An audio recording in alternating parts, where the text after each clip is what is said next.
When our 21st century wonderfully diverse students are thrown into a world history class, we want them to be overjoyed to finally see their own family stories.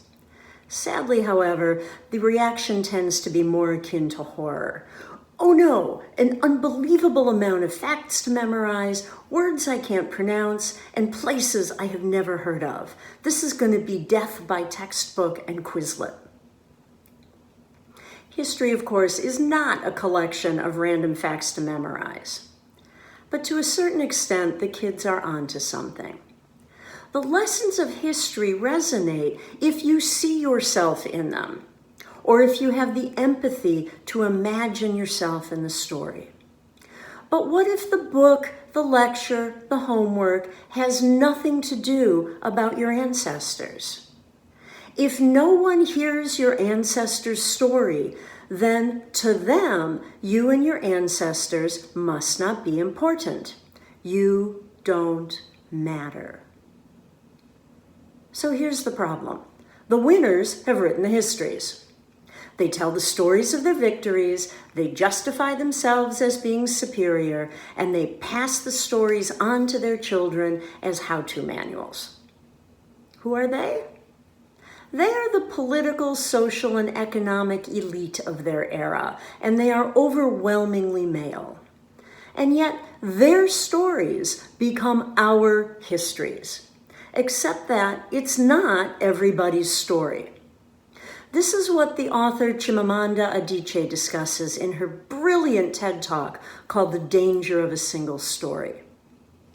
The historian's narrative, our story, that we teach has to include the other 99% of people in history in their own contexts and being active participants, or as historians say, with agency in their own lives. As a high school student, it never ever occurred to me to wonder whose voice I wasn't hearing or what I wasn't being taught. So, in consequence, I learned an awful lot about dead white European males. So when I went to college, my wonderful male 1940s Harvard-educated professor taught that the Women's Bread March to Versailles, a really seminal event in the early French Revolution, was really men in drag. And I believed him, because I had never heard of women leading any major event in history, so why would they then? The common people, especially women, didn't do important things in elite history, and they had no agency. Women didn't matter. When I finally started learning and teaching women's history, I realized indeed that women do have a history, and we do matter. And as teachers, we need to weave those stories into the grand narrative of elite history, because people's stories matter. All right, so teaching any history, especially world history, is a moving target. Sure, we have prescribed curricula, but really, people, we get to choose what part of it we emphasize and how we spin it. And those pundits who complain about rewriting history should make us all laugh. This is what historians do. So here's what I propose. We take two enduring questions and run them through our world history courses. Who does the work? And whose voices aren't we hearing? Simple yet elegant. Goldilocks from the bear's point of view. Now, there are not a lot of documents from non-elites, especially the farther you go back in history, but we can find their voices with a little creativity. A number of years ago, I found a brilliant lesson plan on NEH's Edcitement website. It's set in the ancient river civilizations, which for most of us would be early September. And the students, my freshmen, did a comparative graphic organizer from textbook reading, and then came into class the next day, and I put them into small groups, with each group having 10 of Hammurabi's law codes. And the student's job was to learn to read those law codes backwards. So if there was a law against something, that meant people were doing it. And it bothered the elites enough to make a law against it. So the students' jobs were to explain the laws and then decide if the laws could tell us something about social structures, government, religion, technologies, or economics in ancient Mesopotamia.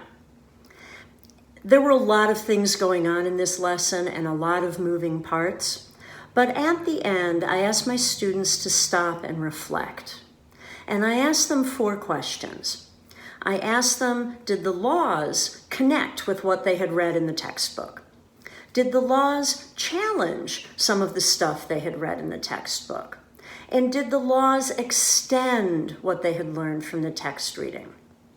And then the 4th question I asked was if working with the laws started to move them away from a single story about ancient Mesopotamia. And the answers I got from the students were wonderful. So allow me to read you 3 short answers. 1, before this class, I had in my head this idea that river civilization people lived in mud houses and had 1 or 2 main farm fields and only made pottery as an art form. I had absolutely no idea they had things like rent and taxes and metalworking and mining.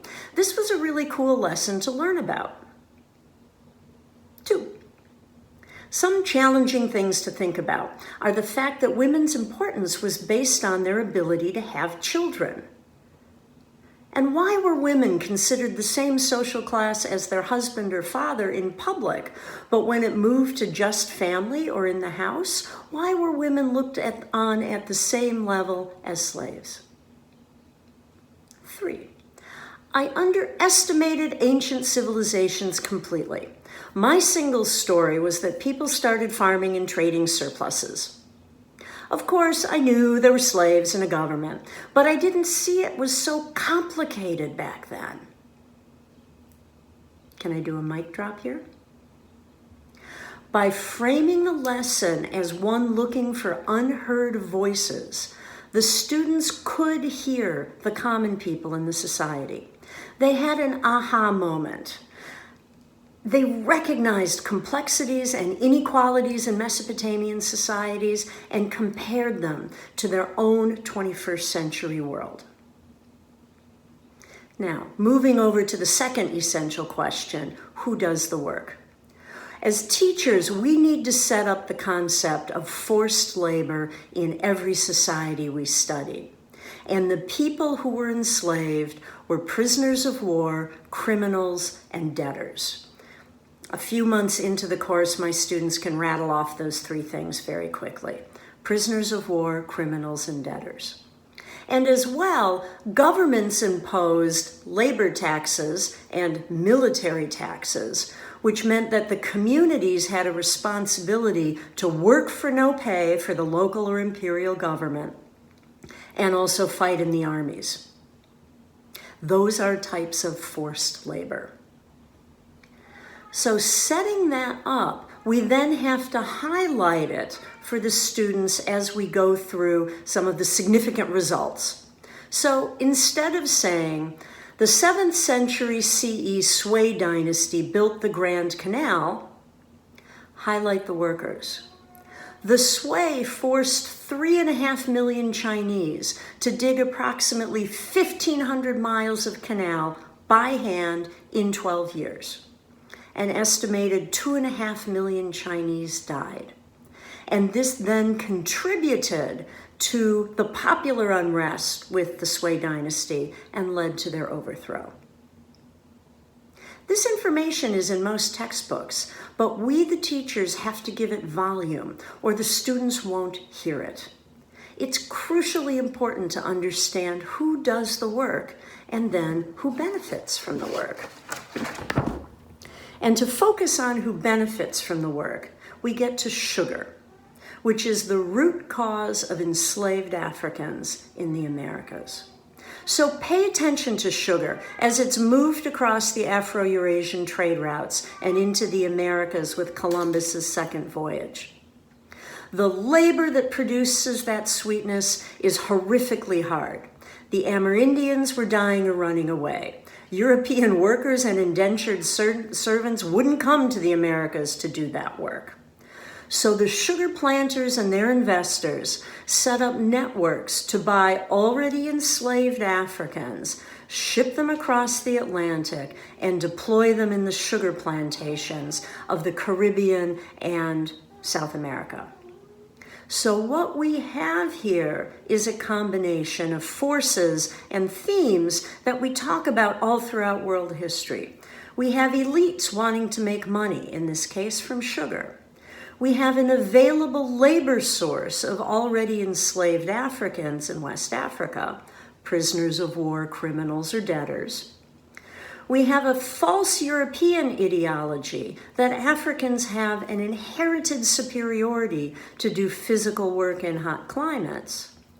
And then fourth, we have colonial laws that make you a slave if your mother was a slave. And we put those four things together, and we have a system of race-based, hereditary, chattel slavery invented by the Europeans to make money from sugar.